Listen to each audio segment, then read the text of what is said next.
तो दोस्तों स्टार्ट करते हैं आज का सेशन, जिसमें आपके सामने एक क्वेश्चन लिखा हुआ है।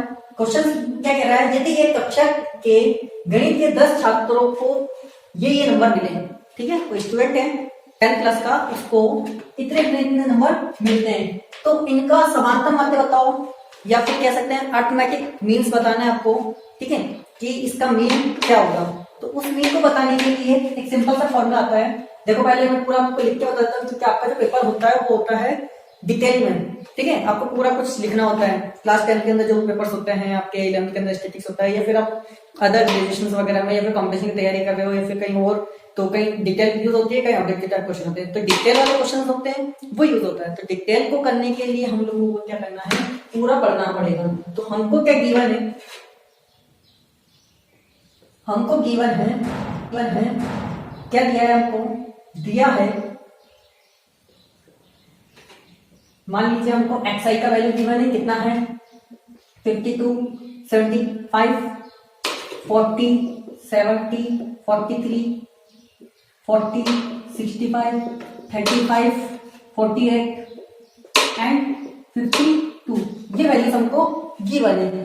अब इन वैल्यूज को गिवन है तो हमें निकालना है समांतर माध्य होता क्या है। तो समांतर माध्य निकालने के लिए आपको क्या करना है, xi का मीन समीशन, ये फॉर्मूला जो होगा, इस जो साइन दिख रहा है आपको इस तरीके से, ये कहलाता है हमारा समीशन। इसका मतलब होता है सम करना। क्या करना है, सम करना है। सम मतलब हिंदी में समझ लो, इसको योग करना है, जो भी हमको दे रखा है उसका, डिवाइडेड बाय n। x बार का मतलब क्या होता है, इसका मतलब होता है हमारा समांतर माध्य। क्या होता है इसका मतलब, समांतर माध्य।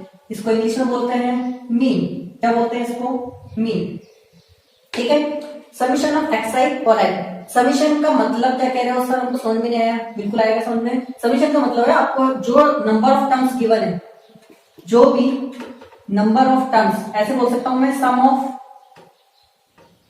ऑफ टर्म्स, और n का मतलब है नंबर ऑफ टर्म्स। अब हिंदी मीडियम के स्टूडेंट बोलेंगे सर क्या बोल रहे हो आप, तो हम बोल सकते हैं आंकड़ों का योग डिवाइडेड बाय आंकड़ों की संख्या। क्या बोल सकते हैं, आंकड़ों की संख्या। तो आपको वापस एक बार और समझा देता हूं कि एक्चुअली में कहना क्या चाह रहे हैं हमको क्वेश्चन क्या कहना चाह रहा है। हमको क्वेश्चन बोल रहा है कि आपको कुछ डाटा दिया है, मतलब 10 स्टूडेंट थे किसी क्लास के अंदर, उनको इतने इतने नंबर मिले, किसी को 52 नंबर मिले, किसी को 75 मिले, किसी को 40, किसी को 70, ये कुछ नंबर्स मिले। आपको बोला इनका मीन बताइए। क्या बोला आपको, इनका मीन बताइए, माध्य बताइए, ठीक है। माध्य का मतलब आपका मीन है, राइट, मीन या एवरेज जिसको हम लोग बोल रहे हैं। तो इनका एवरेज बताइए। एवरेज क्या होता है, इन सबको ऐड करो और जितनी चीजें थे उसका डिवाइड कर दो। सिंपल फॉर्म में तो हम लोग ऐसे बोलते हैं। हमने क्या किया, पहले लिख के बता दिया, फिर समांतर माध्य निकालना था, इसका फॉर्मूला क्या होता है हमारे पास, ये हमारा फॉर्मूला होता है, इस फॉर्मूले को हमने लिख दिया। लैंग्वेज के फॉर्म में लिखना है, लैंग्वेज के फॉर्म में लिख दिया, इंग्लिश में हिंदी में, मतलब सम ऑफ टर्म्स, जितने भी टर्म्स है उनको क्या करना है, हमको ऐड करना है, डिवाइड करना है किससे, नंबर ऑफ टर्म्स से, राइट। हिंदी में बोले तो आंकड़ों का योग, आंकड़े कौन से, जो आंकड़े दिए हुए हमको, जितने भी नंबर्स ऑफ दी हुई संख्या दी हुई, सबको क्या करना है, जोड़ना है, और उनका क्या करना है, डिवाइड करना है। जितने आंकड़े हमको दिए हुए, जितनी भी टर्म्स हमको दी हुई है, उसको हमको डिवाइड करना है। तो चलो लिखते हैं, इसको ऐड करके देखते हैं। चलो x बार आएगा हमारे पास, x बार का आंसर निकलेगा कब निकलेगा, जब हम इनको जोड़ेंगे। तो लिख के बता दीजिए क्या किस किस को जोड़ोगे आप, 40, 70 plus 43 plus 40 plus 65 plus 35 plus 48 plus 52, इन सब टर्म्स में किसका डिवाइड कर दोगे आप, किसका डिवाइड कर दोगे, n का। n मतलब नंबर ऑफ टर्म्स, कितनी है हमारे पास नंबर ऑफ टर्म्स, काउंट करो कितने हैं, लिखा हुआ है साफ साफ क्वेश्चन में कितने हैं, 10। तो n का वैल्यू कितना दिया हुआ है, 10। तो वापस किसका वैल्यू आ जाएगा, x बार का वैल्यू आ जाएगा। तो इन सबको जब हम ऐड करेंगे तो हमारे पास आएगा 520, डिवाइड करेंगे इससे 10 से, तो 10 से 10 कट हो जाएगा, कट कर दो, कितना बचा हमारे पास, x बार इक्वल टू 52। क्या है हमारे पास, x बार इक्वल टू 52। तो वापस x बार क्या कहलाता है, हमारा मीन कहलाता है। क्या कहलाता है, मीन कहलाता है, जिसको हम माध्य भी बोलते हैं। तो यही हमारा क्या होगा आंसर। हमें क्वेश्चन ने पूछा है समांतर माध्य, तो हमारा समांतर माध्य कितना आ गया, 52। राइट। मीन आ गया हमारे पास 52, राइट। तो आप लोग समझ गए होंगे, बहुत इजी क्वेश्चन था।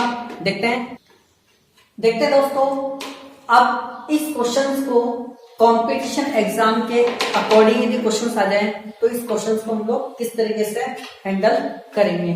तो कंपटीशन एग्जाम में ये क्वेश्चंस यदि आ जाए तो आपको बता दिया है कि माध्य क्या होता है। माध्य होता है जितने भी अंक है उनको ऐड करना और डिवाइड क्या करना है, जितने नंबर ऑफ टर्म्स है उनको डिवाइड करना है। तो हमको कितनी जो भी संख्या दे रखी है उनको हम लोग कंपटीशन एग्जाम के अकॉर्डिंग तो आप इतने प्रिपेयर हो चुके होते हो कि इनको डायरेक्ट ऐड कर सकते हो। तो डायरेक्ट यहाँ पे जब ऐड करोगे तो आप डायरेक्ट ऐड कर लो कितना 52, वो कितने टर्म्स है टोटल कितनी संख्या है उनका डिवाइड कर दो तो आपके पास डायरेक्ट आंसर देगा 52। तो आपको ज्यादा कुछ लिखने की जरूरत ही नहीं पड़ेगी। ये मेथड तो आपको केवल रिटर्न जो एग्जाम होते हैं थ्योरी वाले उनके लिए वो मेथड था। तो कंपटीशन एग्जाम में यदि क्वेश्चन आ जाए तो सिंपल सा आंसर निकल जाएगा। वो यहाँ पर आपको या तो औसत लिख करके भी दे सकता है और मीन लिख करके भी दे सकता है, ठीक है। तो हमारा जो माध्य आएगा वो क्या जाएगा 52, ठीक है। तो माध्य आ जाएगा कितना 52। ना फॉर्मूला लिखना होता ना कुछ लिखना होता, डायरेक्ट क्वेश्चन करना होता डायरेक्ट कर सकते हैं, ठीक है फ्रेंड्स।